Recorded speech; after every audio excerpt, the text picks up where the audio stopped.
Buenos días. Muchas gracias a todos y a todas por estar aquí, como decía la canción, en este sábado, para presentar el libro de Jordi Cañissà, El canon franco-belga del cómic. Aquí tenemos al autor, Jordi Cañissà, y aquí el speaker, Toni Guirao, para todos ustedes. Muy bien, a ver, lo primero que hay que decir es que este libro, yo todavía no lo he leído todo, pero he leído ya bastante. Y sí, he leído bastante, sí, puedo presentarlo, la verdad, y os lo recomiendo mucho, por muchos motivos. Pero vamos a empezar por el principio. Yo creo que un libro como este, aunque suele decirse, pero en este caso es cierto, era necesario, es necesario dentro del mundo de la historieta. O sea que buena idea, Javier, para lanzarlo. Aquí tenemos a su editor en representación de la Asociación Cultural TVOsfera. Como todos sabéis, digamos que hay unos tres grandes bloques dentro de lo que es el cómic, por decirlo de alguna manera, por simplificar un poquito, que sería el cómic japonés, leas el manga, el cómic americano, que puede ser comic book y sus libros, y luego está lo que se llama el cómic europeo, ¿vale? Donde entra también el español, por supuesto, pero donde el cómic franco-belga tiene un peso específico muy fuerte. Pensemos además que el cómic franco-belga o francófono, como dices tú varias veces en este libro, léase Francia, Bélgica, Suiza, Quebec, pero también recordemos que por influencia algunos países de África. El cómic francófono ha influido muchísimo en toda la historieta europea, sobre todo, especialmente, ¿no? También en Estados Unidos menos, ha llegado menos, pero aquí ha sido básico. Por ejemplo, en nuestro país, en nuestro país, en Cataluña o en España, como prefiráis, según seáis independentistas o no, da igual. Porque que Cataluña además es una de las bases de la edición de cómic en este país, o en este estado, pues es lo mismo, ¿eh? Bien, el caso es que para nosotros, para el cómic que hemos hecho aquí, la historieta franco-belga ha sido básica por muchos motivos, ¿no? Nos ha marcado mucho. Pero recordemos que sin la historieta franco-belga no existirían, según qué cómics más o menos desarrollados en Holanda, en Alemania, por ejemplo, en su momento en Yugoslavia, e incluso en Italia, ¿vale? A pesar de que Italia es otro mundo a todos los niveles. Por lo tanto, empezamos con esto, ¿no? La historieta franco-belga es básica. La historieta franco-belga es básicamente la que se ha producido en Francia y en Bélgica, por supuesto, pero también en Suiza. Recordemos que Derib, por ejemplo, es suizo, a pesar de que la producción de sus obras no sea de editoriales suizas, pero a nivel industrial, digamos, la base, evidentemente, ha estado en Francia y en Bélgica. Este libro es una lectura hecha desde fuera y desde dentro. O sea, yo creo que Jordi es una persona que desde que le conozco, es un gran aficionado a la historieta franco-belga, siempre ha seguido su actualidad, ha comprado muchos de sus libros, y aquí lo que hace es un trabajo brutal de documentación por un lado, porque sabe documentarse muy bien y va a donde están esos datos que le interesan, pero también de interpretación, de reflexión, y por tanto de un nuevo análisis de todos esos datos. Como dice aquí Antonio Altarriba, esto no es simplemente en el prólogo, que por cierto es muy interesante también, casi todo lo que escribe Antonio es muy interesante, debería decir todo lo que escribe Antonio Altarriba es muy interesante, pero bueno, es un decir. El caso es que todo lo que está aquí nos lleva a diversos razonamientos, ¿no? Pero él lo hace además escribiéndolo de una manera muy didáctica. Yo me lo paso muy bien leyendo sus textos porque son muy directos, pero además también están cargados de referencias, ¿no? A la vez. Y eso no es fácil hacerlo, ¿no? Ser así de hábil y de hacer que de alguna manera, como yo digo, él nos lleva de la mano en este tema y sabe introducirnos perfectamente y ya nos hundimos en el tema y a partir de aquí, estamos absolutamente sumergidos y nos dejamos llevar por sus textos, ¿no? Yo creo, Jordi, te preguntaría una primera pregunta, porque claro, un libro como este, ¿cuánto tiempo? Dejando de lado que hace muchos años que compras cómics franco-belgas y que lo sigues, ¿cuánto tiempo te ha llevado a hacerlo? Bueno, pues, hola, gracias a todos los que estáis aquí por venir. Seguro que había cosas más interesantes en este sábado por la mañana que hacer, pero os agradezco que estéis aquí. La verdad es que lo estábamos mirando el otro día y, bueno, Javier tiene más documentación fidedigna, pero yo recuerdo que estábamos presentando el libro de Raf, o estábamos cerrando el libro de Raf, y ya estábamos hablando con Javier de hacer este libro. O sea, ya empecé, estaba a punto de salir de imprenta el libro de Raf y empecé con esto. O sea que hace 10 años. 10 años de trabajo de este libro. Pero como dices, tira más para atrás, porque realmente tiene que ver con mis lecturas. Y al final está, o sea, como nunca voy a escribir una autobiografía mía, por suerte, esto sería lo más parecido a una autobiografía realmente, porque es una autobiografía literaria, cultural o intelectual de uno mismo, ¿no? De lo que ha leído, ¿no? Y fue esto, fue poner orden a mis lecturas, a todo lo que había leído, y intentar pues ponerle orden a todo esto, con buscar una conexión. Pero realmente es esto, es el fruto de haber leído desde siempre, ¿no? De haber descubierto el cómic franco-belga, seguramente en Cavall Fort, no seguro, en Cavall Fort. Luego es verdad que se habían publicado algunas cosas en Bruguera, por ejemplo, pero mal.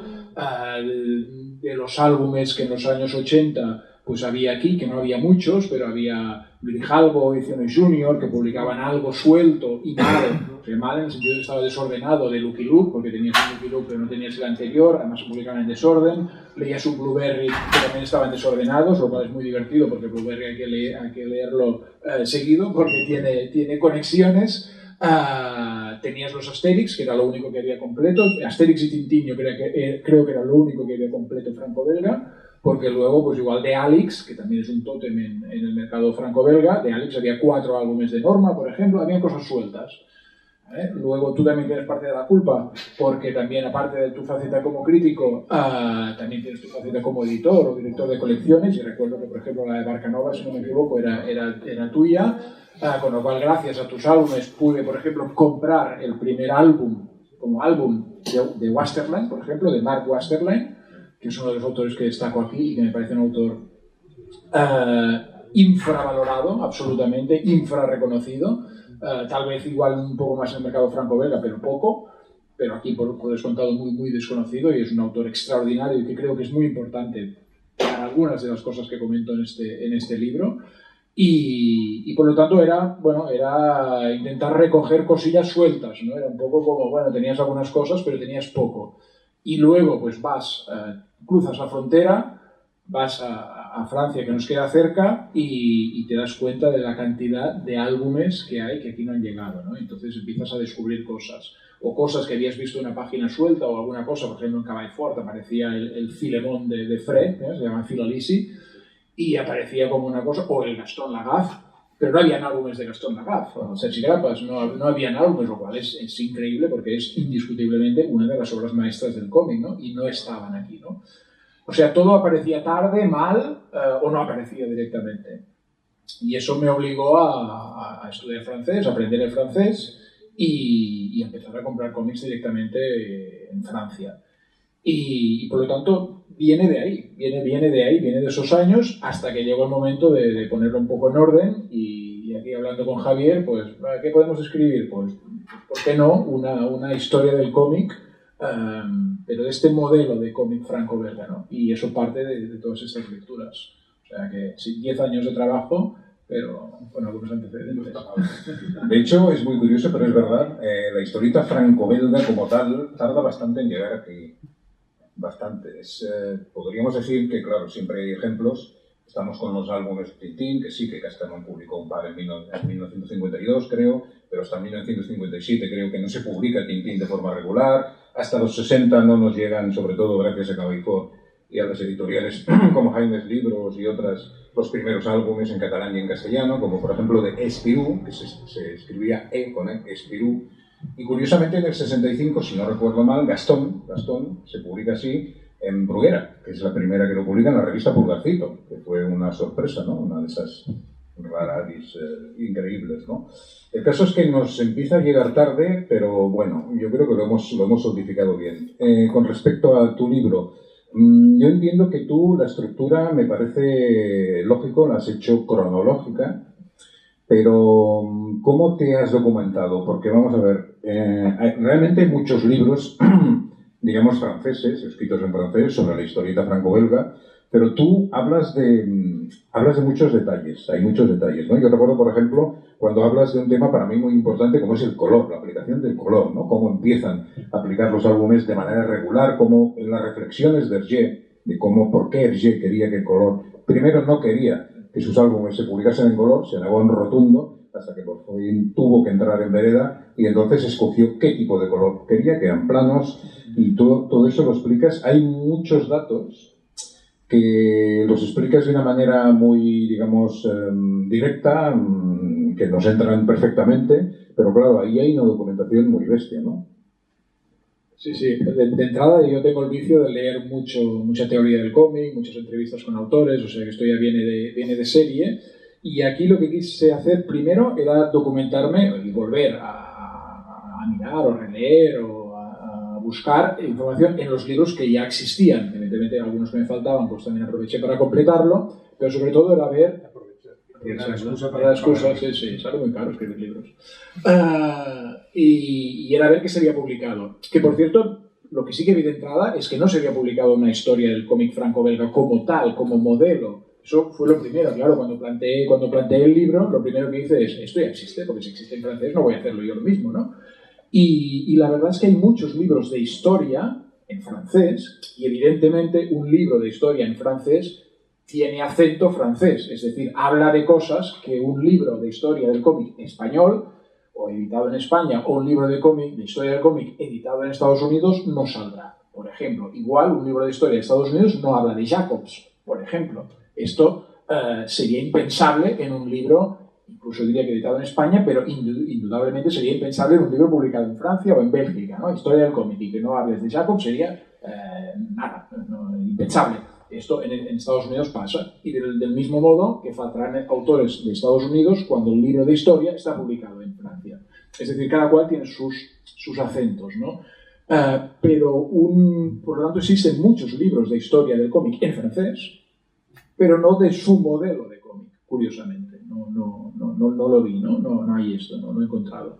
Y entonces pensé, bueno, pues el tema parece que no está explorado, vamos a poner, ¿no? Y luego, es verdad, sí que me basé mucho en lo que se había escrito. O sea, no vamos a volver a escribir cosas de detalles, ¿no? Pues hay mucha bibliografía, muchísima bibliografía. En el libro pongo mucha bibliografía, porque se ha escrito mucho de autores concretos, se ha escrito mucho de Hergé, muchísimo, de Franken, de Gige, de Moebius, hay muchísima información. Entonces quería basarme en lo que ya se había escrito y esa gente me han dado a mí información para poner aquí. Y entonces buscaba de qué manera ponerlo. Y claro, yo no soy ni un biógrafo, cuando hice la biografía de Raf yo no me considero un biógrafo, tampoco soy un historiador, ni me lo considero, soy periodista. Y a mí como periodista me gusta pues seducir al lector, ¿no? Atraparle al lector y que enganche, eso sí, explicando cosas que creo o que pienso que son interesantes. Y ahí es donde busco yo la forma de conectar todo esto, ¿no? Si hablo del color, yo leo cosas del color y veo correspondencia de Hergé con los editores y el editor presumiendo que tiene no sé qué rotativa que se ha comprado y le enseña un libro de arte y le enseña mira qué degradados y mira qué maravilla y mira la rotativa qué buena que es, y él se le dice esto a mí no me interesa porque se carga la línea, esto para mí es más interesante que cualquier otra cosa, ¿no? Entonces esta anécdota para mí explica muchas cosas, explica el valor que para él se tenía en la línea, ¿no? Esto es lo que hay que explicar, ¿no? Entonces él se dijo, vale, pues acepto color, pero tiene que ser un color plano porque la línea tiene que quedar bien salvaguardada, ¿no? Incluso le obligó a Hergé a cambiar el tipo de dibujo, porque, por ejemplo, empieza a poner detalles en los fondos, porque antes en una viñeta de Tintín, pues el fondo no había fondo, no pasaba nada. A la que pones color, ese fondo tiene que ser de un solo color. ¡Pam! Mancha de color. Esto a Hergé ya no le gusta. Entonces empieza a hacer pues el detalle de la estantería, y el cuadrito y el tal y cual, para que no sea una única mancha de color, sino más cosas de color, ¿no? Y son decisiones que le obligan a él a cambiar. A mí me parece más interesante detenerte en esto, que explica cosas, que explica cómo el dibujo de Hergé cambió, y cambió de la simplicidad original a la sofisticación que viene luego, cambió provocado por la presencia del color, ¿no? Pues estos detalles yo creo que son interesantes. O cuando ves un original o alguien reproduce un original y ves una nota al margen del autor que le indica al grabador esto de aquí, esta mano, píntala de azul, esta pequeña mano. Y esta pequeña mano es la primera vez que aparecen los pitufos. ¿no? Pues ese detalle, ¿no? Ese detalle casi tierno de que alguien diga, Pello, marque una nota de esta manita que sale aquí debajo, por favor, de azul, que es la primera aparición de los pitufos, ¿no? Pues esos detalles creo que tienen gracia. Y la suerte que tenemos cuando hablamos de cómic franco-belga es que nos podemos apoyar con mucha bibliografía. Esto si lo hiciéramos de aquí iríamos más justos. Ahí tenemos eso, tenemos entrevistas con Pello, tenemos un montón de entrevistas con Gigi o con Alain Sanoguin, incluso, o sea, tirando más atrás, tenemos un montón de información, tenemos gente que ha hecho biografías muy completas, sabes perfectamente, Moebius o Shanjiro, que fue a México, qué tal, qué vio, que habló, que tuvo una crisis y que dejó de dibujar y vino Gigi y tal, o sea, lo sabes todo, entonces es cuestión de ir escogiendo y hacer este recorrido. Hay que decir, ¿verdad, Jordi?, que en Francia y en Bélgica, al menos en concreto, digamos, Francia y Bélgica están impregnadas de TVO, ¿vale? De cómic, de bande dessinée. En eso nos diferenciamos un pelín, ¿no? Claro, impregnadas, ¿qué quiere decir? Impregnadas quiere decir que la historieta llega, no es solo un hecho de transmisión cultural, ¿no? Que es también un patrimonio, que lo es por supuesto, y es también una relación casi sentimental, ¿no? O sea, da la sensación de que prácticamente en Francia o en Bélgica, sobre todo en Bélgica, que es un país más pequeño, todo el mundo sabe lo que es la historieta y en algún momento de su vida casi todo el mundo ha leído historieta y lo tiene en cuenta, ¿no? Cuando tú vas a Bruselas, lo ves, es más evidente que en otros sitios, quizás, ¿no? Porque, bueno, lo que decíamos, Bélgica es un país más pequeño y lo que pretende Bélgica es destacar aquello que puede ofrecer, ¿no? Que puede aportar al mundo, ¿no? Tú vas a Bruselas y te encuentras pues, con una estatua de Gaston Lagaffe, vas a una estación de metro y está todo dibujado con los personajes de Tintín, tienes un museo, en fin, es casi como ir a Angoulême, donde es una ciudad pequeña en la que todas las tiendas están llenas de TVOs, ¿no? Al menos en los escaparates. Sí, la pregunta es un poco difícil, pero ¿por qué no nos hemos impregnado tanto nosotros aquí? Bueno, en uno de los puntos del libro hablo de por qué Bélgica, ¿no? Y va un poco en esta línea, ¿no? Porque es Bélgica, pero podría ser Francia. Es verdad que arranca en Bélgica, todo esto arranca en Bélgica, porque Tintín viene de Bélgica y esto es un gran cambio. Y en realidad hay algún autor que plantea que no le llamemos cómic franco-belga, sino belga-francés, porque empieza ahí, ¿no? Pero bueno, y pregunto esto de por qué Bélgica. Y creo que hay una serie de condicionantes. De entrada, en Bélgica está Hergé, ¿no? Y Hergé lo que hizo fue crear casi una profesión. Creó algo que no existía, empezó a hacer estas historietas, funcionaron, y a partir de aquí creó una profesión. Creó algo que no existía. De ahí vino el lector. A partir del lector vino también el éxito del soporte que incorporaba las historietas, pues generaba ventas, entonces hubo que buscar a otros dibujantes que no existían, que venían de otros medios y se reciclaron al mundo de la historieta, ¿no? Y a partir de aquí se generó una profesión. Y es verdad que hubo muchas sinergias también con la población. Por ejemplo, el tema de la religión, ¿no? Pues el suplemento en el que se publicó Hergé era un suplemento católico. Eso hizo que de alguna forma esa historieta comunicara una serie de valores que los católicos pues apoyaban y por lo tanto su plataforma, digamos, de distribución acogió la historieta. Entonces hubo sinergias ahí, ¿no? El interés de uno y el interés de otros pues ayudó a la difusión. Esto curiosamente años más tarde pasó en Francia. Pasó en Francia porque ahí se alinearon curiosamente comunistas y conservadores para ir en contra del modelo norteamericano que llegaba en Francia, ¿no? Entonces ves, y eso también lo comento en el libro, ves una asociación muy curiosa entre comunistas y gente más conservadora que tienen en común el decir, bueno, pues nos vamos a quedar con el stock de papel, que después de la Segunda Guerra Mundial no era un tema menor, y tenemos la capacidad de distribuir y vamos a distribuir historieta. Entonces la historieta se convierte en algo potente para los países, para Bélgica primero y para Francia después. Esto al final acaba creando lectores. Es decir, si hay los medios para distribuir, hay lectores. Y a partir de aquí, pues bueno, es todo un círculo virtuoso de tener lectores, de tener industria. Si hay industria, hay un interés en protegerla. Y esto ha seguido así. Y ahora, esto sobre todo, en el mundo del cómic, en Francia y en Bélgica, es sobre todo una gran industria, con los pros y contras que tiene, porque a veces idealizamos mucho, pero también hay contras. En realidad el libro acaba en el año 96, porque creo que es un año interesante, porque aparece, por ejemplo, la primera entrega de Epiléptico de David B., que me parece que es un ejemplo brillante de cómic de autor, ya de lo que llamamos ahora novela gráfica, sobre todo de una obra muy personal, con una narrativa y un grafismo espectacular, muy maduro. Y por otra parte aparece el primer álbum post-Jacobs, que es el caso Francis Blake de Ted Benoit y Jean Van Hamme, ¿no? Que es el ejemplo para mí de modelo comercial, digamos. Es decir, esto va a funcionar, tiradas de 500.000 ejemplares la primera edición, una barbaridad, y un absoluto bestseller, ¿no? Pero es un modelo de cómic que ahora funciona en Francia, porque el libro más vendido cada año, si hay un Asterix, es el Asterix, ¿no? Y evidentemente ya no es el Asterix original, y esto pasa lo mismo pues, con los Pitufos, con Lucky Luke y con tantos otros. Es decir, hay un modelo franco-belga que es un modelo de mantener vivos a los autores y sobre todo a las series, porque es un negocio.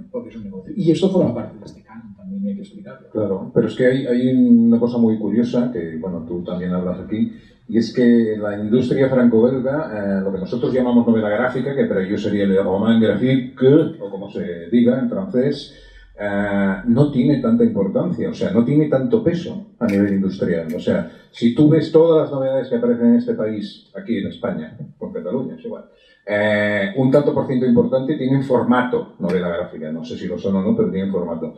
Vete a Francia, no es el caso. Para ellos el álbum sigue siendo la base. Sí, el álbum sigue siendo la base, aunque el contenido nos puede parecer que se adapta perfectamente a lo que es novela gráfica. Es decir, si para nosotros novela gráfica quiere decir tamaño pequeño, tipo libro, y habitualmente en blanco y negro, pero bueno, sobre todo tamaño pequeño, eso en Francia se resisten un poco más, porque igual pueden hacer un libro de 300 páginas, pero tamaño álbum, ¿no?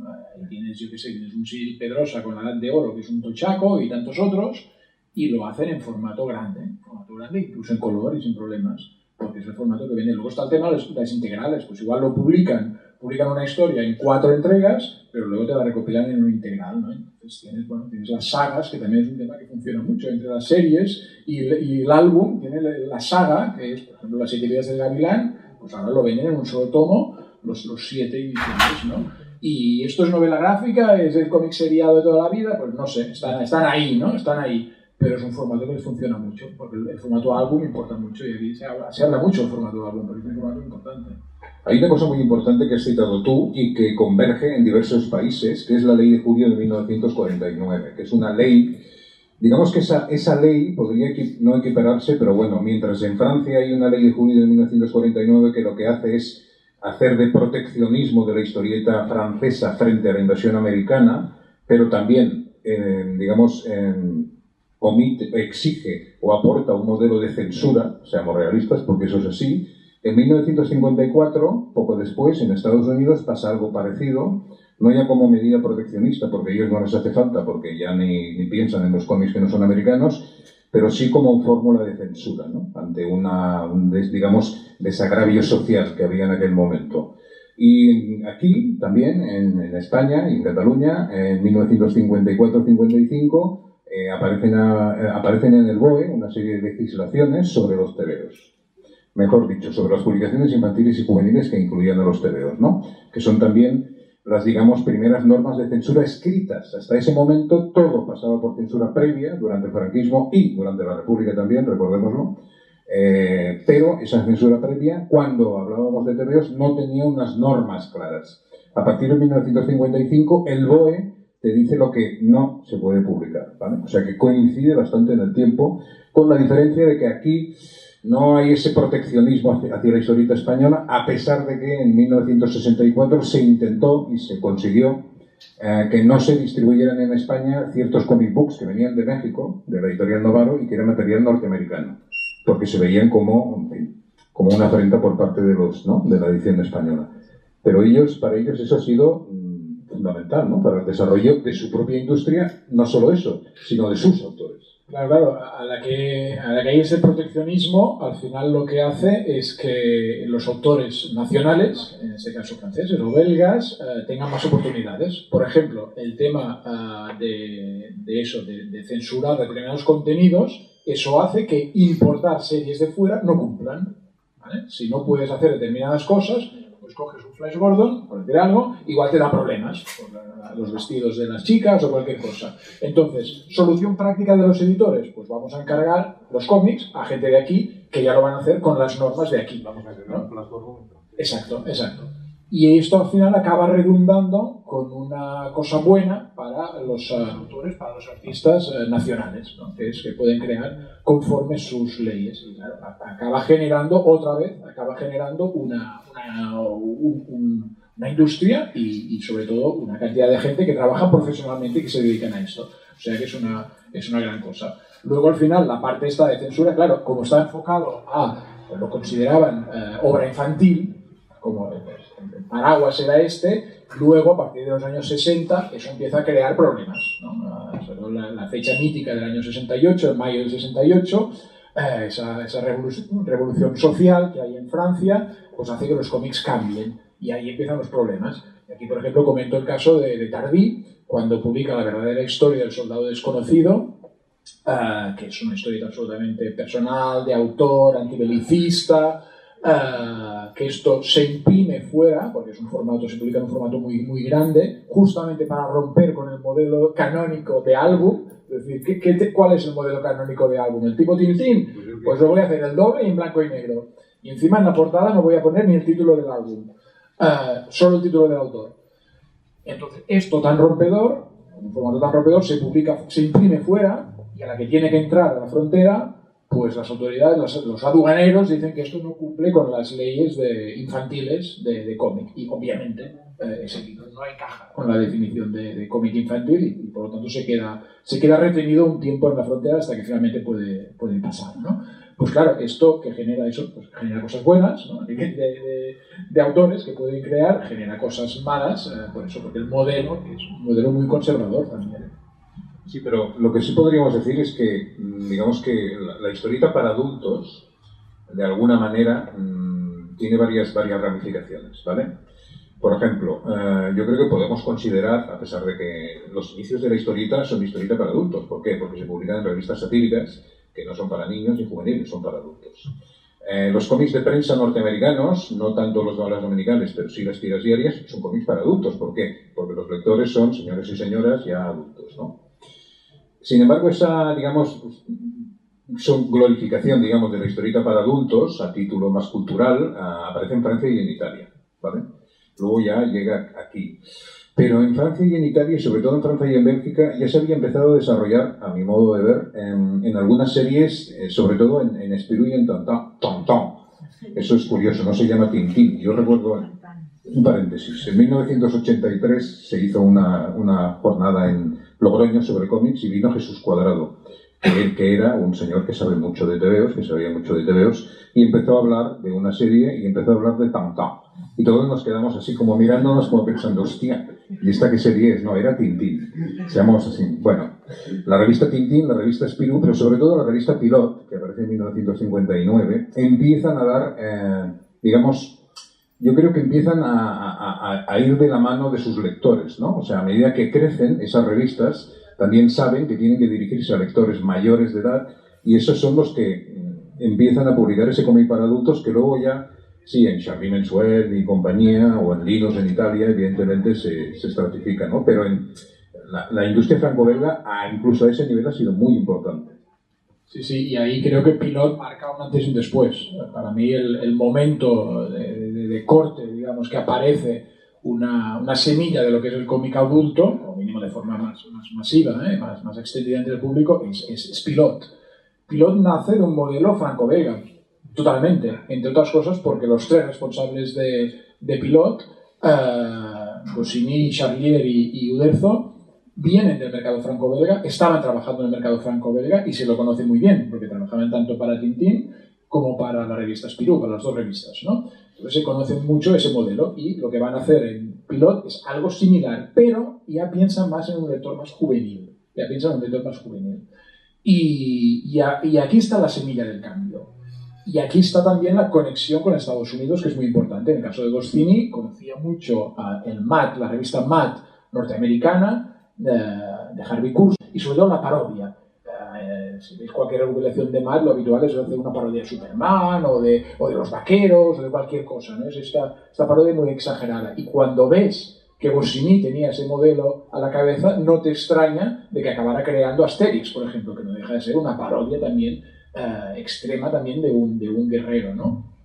Y ese concepto paródico no estaba en Spirou, no estaba en Tintín, porque esas series clásicas introducían el humor, pero no eran de humor. La gran diferencia es que Goscinny y Asterix, sobre todo, arranca con humor, quiere hacer reír, ¿no? Y este es un gran cambio. Y a partir de ahí empieza la semilla ya de conectar con el lector adulto. Por ejemplo, con este humor de segundo grado, ¿no? Que tú entiendes primero la broma, pero luego ves que, cuando me está hablando de que hay retenciones de carruajes para ir a Hispania, estos son las colas de las vacaciones, ¿no? Y vas buscando los paralelismos, vas entendiendo un subtexto que hay ahí, ¿no? Y esto ya es pensando en el lector adulto. Y esto evidentemente se exagera, esta semilla, digamos, de Pilot, se exagera a partir del 68, cuando los propios autores que están ahí dicen, no, ahora nosotros vamos a cambiar, vamos a dinamitar un poco todo esto, y es cuando viene la revolución pues, de gente como Moebius, como Brouillet, como Citado Tardy, como Bretécher, que al final acaban siendo tan revolucionarios que el propio Goscinny pues queda como un poco superado, y los propios autores dicen, pues bueno, pues para seguir en nuestra línea tenemos que ir por libre. Y ahí es cuando tienes a una Bretécher o a un Gottlieb que crean el Eco de Savants, o sea, otra revista, y luego irán apareciendo otros, como Fury Glacial y tantos otros, ¿no? Que es cada vez pues, hacer un cómic más adulto. Pero esto nace de ese momento. Y nace en Francia, porque justamente Bélgica seguía siendo una sociedad muy conservadora. Entonces, esa revolución no era posible en Bélgica. Bélgica todavía dependía de un modelo muy conservador y, por ejemplo, por eso seguía el modelo Tintín y el modelo Spirou, que seguía vigente. En cambio, Francia ya pudo probar una cosa de entrada juvenil que derivó en un cómic adulto. Y es un gran momento de cambio. Explica todo lo que viene después. Fijaos si es importante, ahora te preguntaré un poquito sobre esto, la presencia de la historieta franco-belga en nuestro país o la influencia, que en 1977, ya en plena democracia, aparece una revista que se llama Totem, publicada desde Madrid. Totem es, de alguna manera, lo que hace es recoger una parte de lo que ya publicaban en Francia, también en Italia e incluso en Argentina o en otros países latinoamericanos, pero especialmente en Francia, estas revistas de las que habla Jordi, ¿no? O sea, ellos nos traen, digamos, esa historieta para adultos que no habíamos podido ver hasta entonces, una historieta de los años 60-70, pero la pregunta, Jordi, es ¿hasta qué punto realmente nos ha influido en la industria y en los autores españoles la historieta franco-belga? En la industria no sé, pero en los autores yo creo que es tremendo, porque eso, por ejemplo, la llegada de Totem, estas que iban publicando cosas, yo creo que fue un impacto mayúsculo. Pues ver las primeras páginas de Moebius, por ejemplo, o de Caza, o de estos autores, yo creo que fue un antes y un después en las obras, y en realidad lo ves y empiezas a ver autores españoles de esa época con una influencia tremenda de esos autores, que luego va cogiendo personalidad, ¿no? Incluso, yo qué sé, el otro día hablaba ahora que veo de Samuel Beckett aquí de Olivares, pues el mismo Olivares, que ahora tiene un estilo que nunca lo pensarías, el primer Olivares, pues venía de Moebius, ¿no? Y él decía, suerte, que no supe dibujar nunca como Moebius, porque si no, ahora estaría haciendo Moebius de serie B, que me parece una gran reflexión. Y él dice que el estilo del autor nace de sus limitaciones. Y me parece una gran definición, realmente. O sea, él decía, si yo llegaba a dibujar como Moebius, estaría haciendo ahora Moebius. No, por suerte para nosotros, Olivares no dibujaba como Moebius y empezó a descubrir otras cosas. Luego se sumó con la influencia de Muñoz y de Brecha y tantos otros, ¿eh? Pero cogió otro camino, ¿no? Pero bueno, es un ejemplo de la influencia que tú miras revistas de esos años y te das cuenta de eso, de cuántos, es un Moebius, pero cuánta influencia de Moebius o de un Caza, luego de un Bilal, mismo Bilal, bueno, internamente, claro, el mismo Bilal nace claramente de Moebius, las primeras páginas son clones prácticamente. Sí, exacto. Garcés mismo, las pastoras, es toda esa influencia, es decir, que la influencia es enorme en este cómic adulto, porque creo que también fue la forma de ver que otro cómic era posible. Claro, pues al final en España lo que tenías era lo que se producía aquí, más un Tintín, parecía que todo el modelo franco-belga seguramente debía ser un Tintín, y de repente empiezan a venir estos locos haciendo otro tipo de historieta y claro, realmente es un impacto. Sí que es verdad que luego esto llegó de forma pues, un poco desperdigada, ¿no? Como decía yo al principio, ¿no? En formato álbum, pero también en formato revista, ¿no? Luego comprabas un Cairo más adelante y tenías la revolución de la línea clara de un Daniel Torres o de un Richard Muth al lado de un Tardí, dices, vale, porque más o menos era, pero luego también estaba Jacobs, que nos lo presentó Cairo, ¿no? Jacobs ahí, entonces tenías la marca amarilla al lado de Torres, ¿no? Y claro, para el lector de aquí parecía que todo era de ahora, ¿no? Luego tiras para atrás y dices, no, pues si este le lleva 40 años, viene de muy, muy atrás, ¿no? Y era una mezcla extraña, ¿no? Pero bueno, al final descubrías la BD, descubrías la bande dessinée, descubrías el cómic franco-belga de esta forma irregular, mezclada y como digo, con mucha influencia aquí. En el caso de Bruguera, pues también lo sabemos, lo hemos contado 1000 veces, la influencia de Bruguera, sobre Bruguera, del modelo franco-belga es enorme. Se ha hablado mucho de las similitudes entre Ibáñez, Franquet, el sulfato atómico y todo esto, pero yo lo extendería al álbum. O sea, este álbum de Mortadelo que tenemos ahora, que compramos de 44 páginas, esto es Asterix. Esto es Asterix. Y digo Asterix porque son historietas seguidas, porque incluso el diseño de portada del sulfato atómico, el inicial de la primera edición, con las letras rojas y el fondo blanco, y la ilustración en los 3/4 de página de la portada, es clavado a las portadas de Asterix de la época, que eran así, eran la parte de arriba un fondo blanco, la parte de abajo una ilustración, porque no era ni un chiste, era una ilustración, y la prueba es que la primera edición del sulfato atómico no tiene un chiste en la portada. Yo creo que es la única cosa que ha hecho Ibáñez que no tiene un chiste en la portada, y es porque el modelo era el Asterix de esa época. Si coges lo que se publicó en esa época, que fue el Asterix y el Caldero, creo, lo comparas, es la misma diagramación de portada, incluso ese efecto de color que tiene Ibáñez en esa portada, que no hay línea, porque es todo mancha de color, es lo mismo que tiene el Asterix de la época, ¿no? Entonces la influencia es enorme en el sentido de esto, pues que incluso editorialmente se dijo, no, lo que está funcionando en Europa es este modelo de cómic, este modelo de álbum, vamos a publicar este modelo de álbum. No, este nivel es muy significativo. Yo creo que Bruguera entró en contacto con Dargaud, que era la editorial que publicaba Asterix en su momento, seguramente en 1967, porque es cuando Asterix empieza a publicarse en TDT, si no recuerdo mal, y entonces adquieren los derechos de diversas series y lanzan la colección Pilot, que además, claro, la colección se llamaba Pilot, nada extraño, ¿no? Y a partir de aquí el modelo álbum es básico, ¿no? Tapadura, guardas, 48 páginas, y claro, gracias a eso tenemos, por ejemplo, un efecto sulfato atómico. O sea, lo que hizo Bruguera fue pedirle a algunos autores que también se lo pidió a Raff, también se lo pidió a Vázquez y a otros, que hicieran historietas que, aunque fueran de 8 en 8 páginas, explicaran algo para ser prepublicadas en revistas, tuvieran un nexo común para ser publicadas en libros de 44 páginas como fórmula de encontrar otra vía comercial. Y así lo hicieron, ¿no? Sobre todo Ibáñez. Y entonces, gracias a eso, tenemos estos álbumes, curiosamente. Pero bueno, por cierto, si alguien desea hacerle alguna pregunta a Jordi, este es el momento. Ya sabéis que este es un momento único e irrepetible en nuestras vidas. Jamás volveremos a vivir algo así. Veo que se levanta una mano o sencillamente saluda. Bien, sencillamente saluda. Bien. ¿Tú tienes alguna pregunta? Adelante. Antes, cuando hablabais de Hergé y el color, se me ha ocurrido pensar, bueno, qué mal hubiera pasado Hergé si trabajara para Bruguera, ¿no?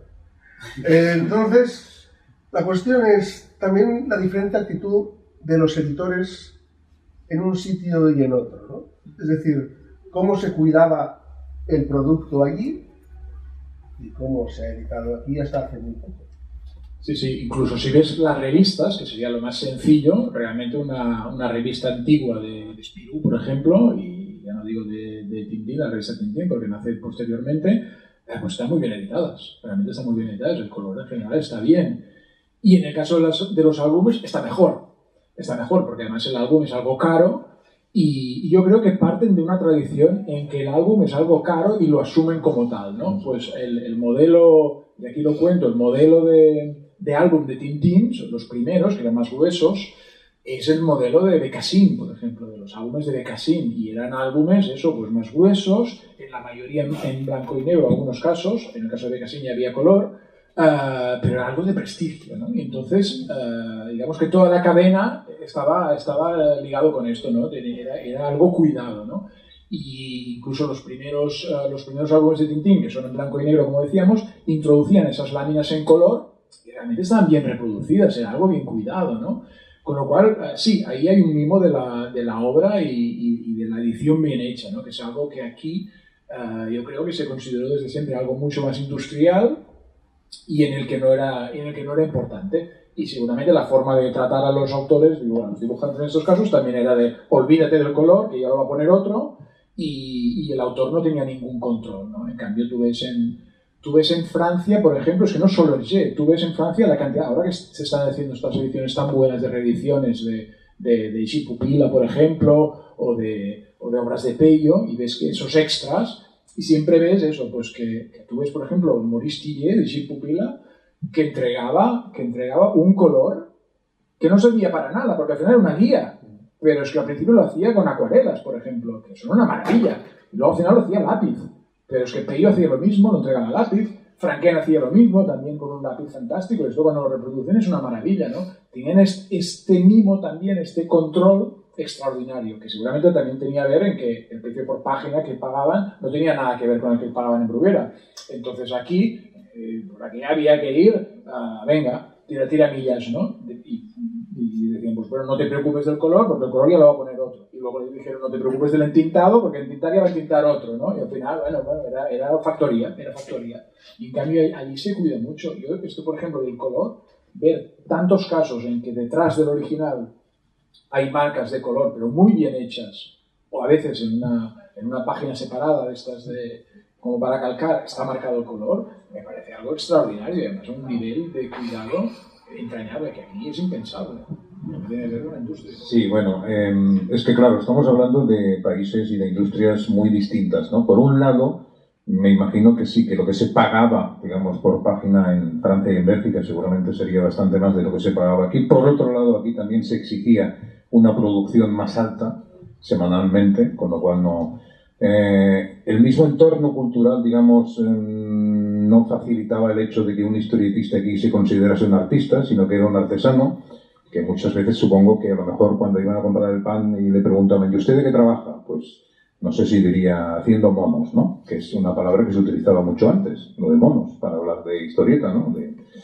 Y claro, todo eso es muy distinto. El trato de las editoriales también, claro.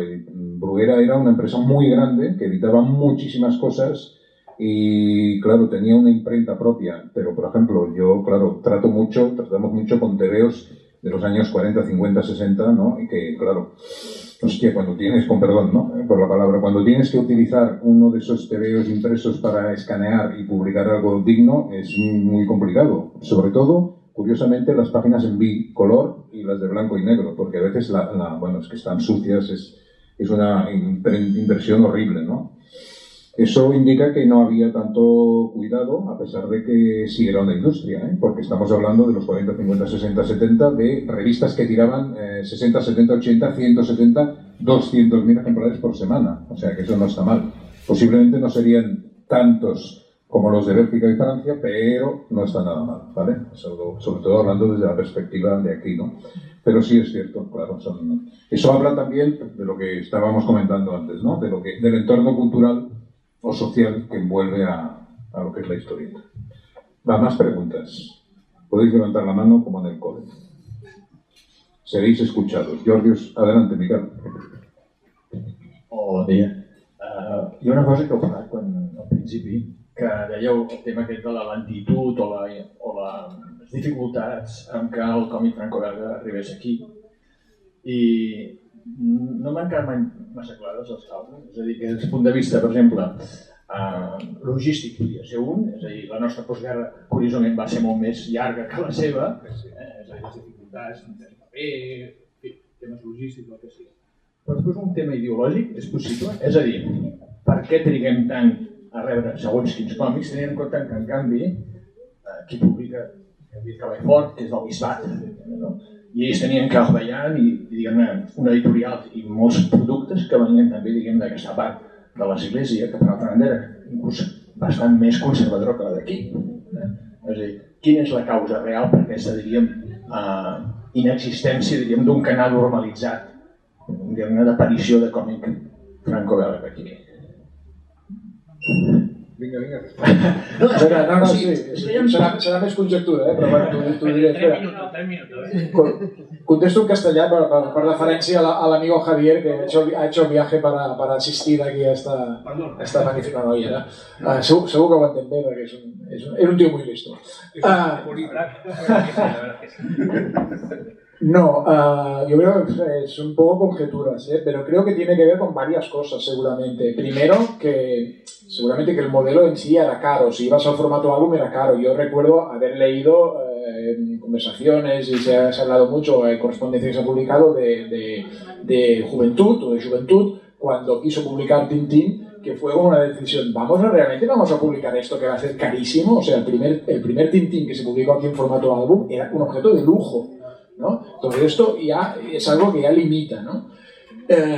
Y luego las pruebas que se hicieron igual es que no funcionaron muy bien, porque por ejemplo antes cuando comentábamos editoriales como Jaimes que publicaron los primeros Spirou, además yo creo que lo hicieron muy bien, porque el primer Spirou que se publicó aquí en catalán lo había traducido Pere Caldés.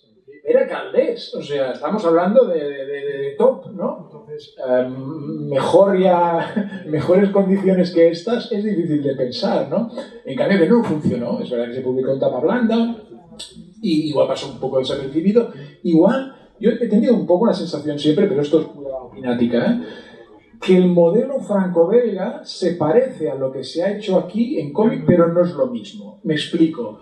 Es decir, si tú conoces el mundo de Bruguera y los cómics de Bruguera y luego ves un Spirou, por ejemplo, parece un poco lo mismo, ¿no? Tú tienes el referente del Ibáñez, eso, del Ibáñez de los álbumes ya, ¿no? Y dices, bueno, esto parece lo mismo. Luego lo lees y no se parece lo mismo. Por ejemplo, el humor que decía antes, el humor que en Ibáñez es constante y que en la escuela Bruguera es constante, en Spirou es anecdótico. Igual en Asterix sí que lo tienes, pero en Spirou es anecdótico.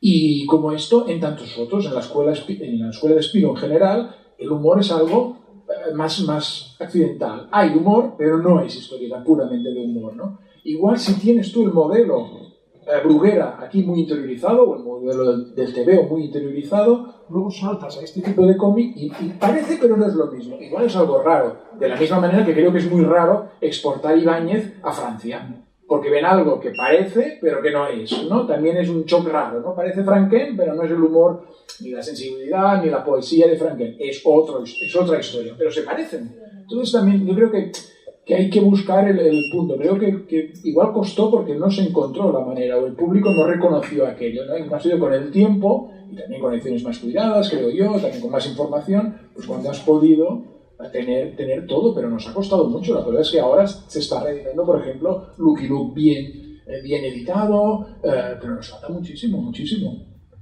Yo creo que tú has dicho una de las cuestiones, ¿no? que marca este tema, que es la historia, la propia historia. O sea, nosotros tuvimos una posguerra muy larga, nada que ver con la de Francia, con la de Bélgica. Una posguerra muy larga, digamos, y una dictadura. Nada que ver con Francia y con Bélgica. Claro, eso ya marca. Marca también en el sentido de que se ponderaba, digamos, lo español.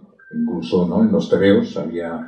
Yo recuerdo que, por ejemplo, Juan Centella, que es un héroe italiano, aquí se adaptó que era un boxeador español, ¿vale? O sea, entonces, claro, lo que venía de Francia y Bélgica, supongo que sería raro. Tampoco se editaban demasiados cómics extranjeros, entre comillas, bastantes italianos, curiosamente, de las apaisadas, pero pocos cómics, algo norteamericano, pero muy poca cosa. Entonces yo creo que necesitamos que nuestra sociedad avanzara a nivel social también, incluso político, para que ese modelo, ¿no? se pudiera adaptar mejor a lo que nosotros podíamos asumir, ¿no? Y por eso tardó tanto.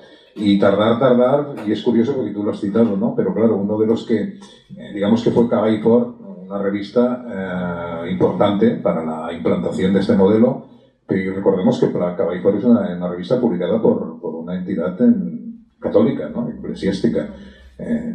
Y gracias a eso además podía publicar en catalán. Pero había una diferencia entre esta iglesia, por ejemplo, francesa, y luego las posibilidades de que esta, digamos, endémica y, vamos a decir, refracción a los franceses, ¿no? Es decir, cara a la idea de los gabachos, ¿no? ¿Cómo decir? Vamos a ver, ¿qué les vamos a publicar a nosotros?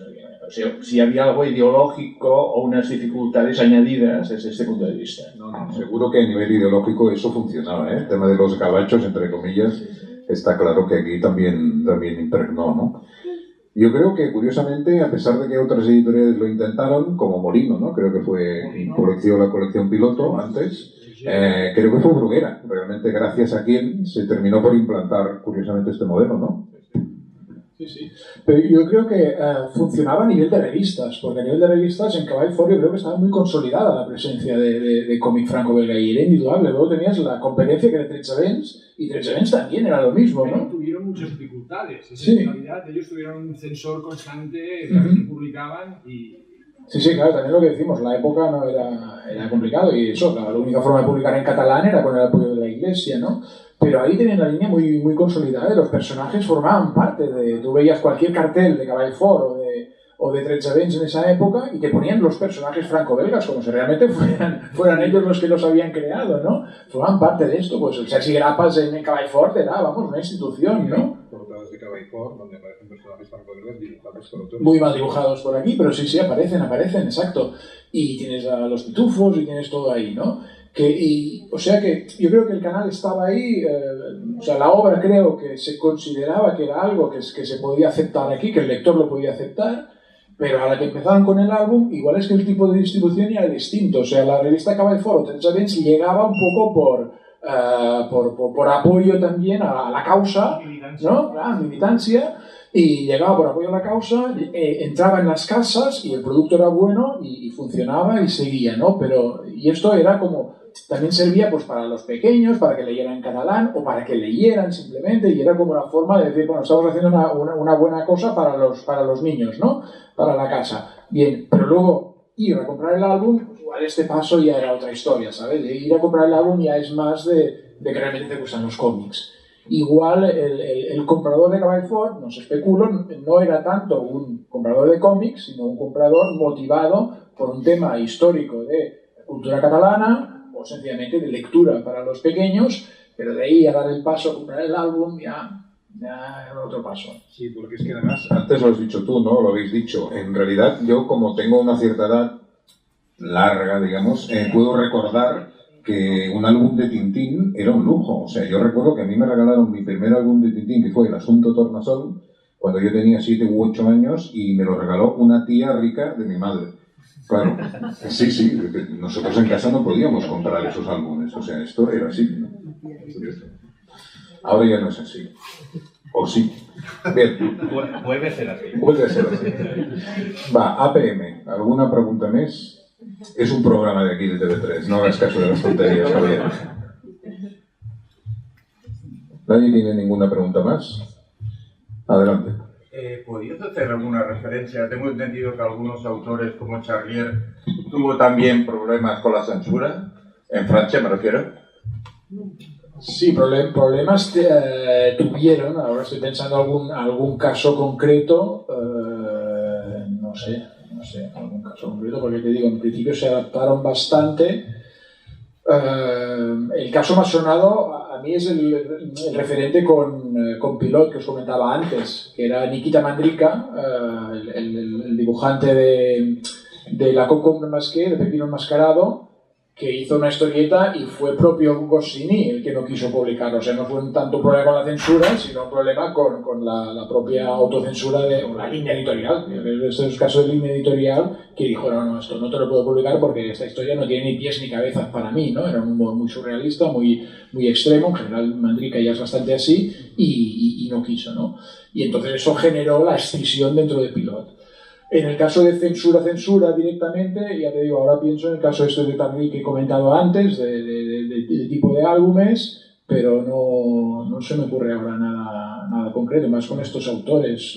No, es que digamos que... Ellos se adaptaron. No, yo creo que lo tenían muy claro, ¿no? Así como, de hecho, aquí también, ¿eh? Recordemos que esa legislación de lo que os he hablado antes era muy clara y los editores, y además había una censura previa, los editores tenían muy claro lo que sí o lo que no. Entonces pasaban muy pocas cosas. No habían tebeos, sobre todo en el Capitán Trueno, sí, ¿vale? Que se censuraron, pero digamos que había una autocensura bastante importante, ¿vale? Recordemos que a causa de la legislación que se hizo aquí en 1963 con respecto a las publicaciones infantiles y juveniles, las reediciones, por ejemplo, del Capitán Trueno, es un ejemplo, no aparecieron como originariamente en los años 50, sino que aparecieron absolutamente censuradas, ¿no? Desaparecieron espadas, flechas, desaparecieron muertos, gente que se desmayaba en lugar de morir con una flecha clavada y cosas así, ¿no? Lo cual era Garantía de la revista Tintín y la había dado a sus hijos, ¿cómo podía ser que saliera esa bailarina, ¿no?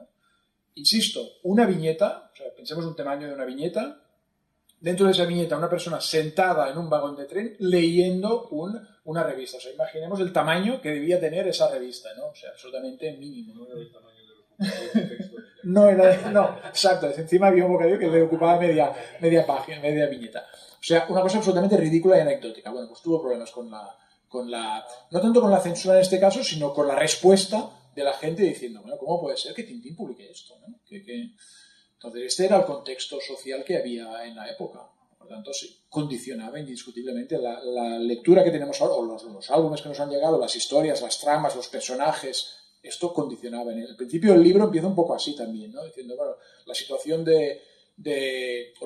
los elementos básicos del cómic franco-belga, lo que nosotros entendemos como elementos básicos, pues está la claridad del dibujo, el color, como comentaba Antonio, etcétera, pero también está la pareja de personajes, que es algo muy habitual, masculina, por supuesto, ¿no? Esa falta de presencia femenina, y esto deriva de los condicionantes de la época. Sí, sin duda. Sí, por eso Tardi lo rompió con Adele. Exacto, que fue un personaje femenino y fue una actitud suya de Tardi de decir, vamos a hacer un personaje femenino. Que además en ese momento que nace Adele, y lo cuento aquí en el libro, era un momento que parecía que Casterman iba a perder los derechos de Tintín. Entonces Casterman le encargó un personaje. Entonces Tardi creó un personaje un poco para tener un relevo de Tintín, imaginar qué idea más extraña, pero creó un personaje femenino, justamente porque no había personajes femeninos. Fue su forma también de romper con el plan. APM, si léase alguna pregunta más. Recordad estos momentos inolvidables para todos, pero únicos e irrepetibles. Bien, yo... sí, dime. Bueno, sobre esto de las normas y tal, se me ha ocurrido recordar una vivencia que no tiene que ver con un cómic franco-belga, pero sí, ahora cuando lo explique lo veréis. En el año 80, en el verano del 80, yo pasé una semana en París, yo tenía 17 años, y se me ocurrió comprarme un número de Batman en francés. Una historieta que curiosamente estaba ambientada en España y que al cabo de un par de años fue publicada aquí por Bruguera, que era quien publicaba DC en aquellos momentos. En esa historieta aparecía un jorobado como Quasimodo y en la edición francesa estaba redibujado. O sea, no tenía el mismo rostro que en la versión original y en la que publicó Bruguera aquí. Es decir, me sorprendió mucho que en Francia se censurase esto. Es decir, me pareció muy curioso. Y luego una cosa, simplemente cuando has dicho de los precios, para hacernos la idea, yo mi primer álbum franco-belga fue Asterix en España, que me lo regalaron el día que hice la comunión, en el año 71. En aquel momento costaba 100 pesetas un álbum de Asterix, de 44 páginas. Y Bruguera, que era la misma editora que los editaba entonces, sus revistas tenían 32 páginas y costaban 7 pesetas. Este era el salto. De 32 páginas de una revista a 44 páginas de un álbum. Sí, a ver, lo de la censura en Francia no se habla demasiado, pero sí es importante. Porque, por ejemplo, en pero eso es muy habitual. Pero, por ejemplo, hay una serie de prensa muy conocida que se llama Flash Gordon. En la etapa en la que lo dibujó Dan Barry, pues durante varios años apareció en el Journal de Mickey, que no sé si se pronuncia así, pero bueno, Le Journal de Mickey, que es una revista que tiene mucha historia, que sigue publicándose y tal, y está censurado. O sea, los escotes de las chicas desaparecen y las piernas de las chicas desaparecen, que es exactamente lo mismo que se hizo aquí con Flash Gordon en su momento, el de Alex Raymond, tanto en la posguerra, pero también en la República, en los años antes de la Guerra Civil. O sea, que es curioso. El jorobado tenía cara de bailarina. Era un homenaje. Bueno, yo vuelvo con el libro. Estamos aquí con Jordi y quiero destacar que para mí es un libro esencial, porque es que habla de uno de los tipos de cómic básicos de nuestra historia de los cómics en general. Y no solo eso, sino que además nos toca muy directamente aquí a nosotros, insisto, ¿no? Por muchísimas razones. Y además quiero insistir en la forma de explicar las cosas que tiene Jordi, ¿no? Esa forma tan amena, directa, no necesariamente sencilla, porque su lenguaje es rico, pero sí amena. Como decía antes, ¿no? Lo de llevarte de la manita e introducirte en el tema perfectamente, y sobre todo saber cómo explicarte las cosas y poner los datos en su sitio, y ya no solo eso, sino después hacer esa reflexión, ¿no? Intentar reflexionar del por qué las cosas eran así. O sea que este es un libro, vamos... ¿Eres tú o soy yo? Fíjate que hasta el micro reconoce la calidad del libro y se... Pero bien, o sea que es un libro que yo creo que absolutamente todos y todas deberíais comprar. Muy bien, Jordi, oye... Yo creo que con esto ya está, ¿no? Con esto está todo dicho. Muchas gracias, Antoni. Pues merci. Gracias a vosotros. Merci.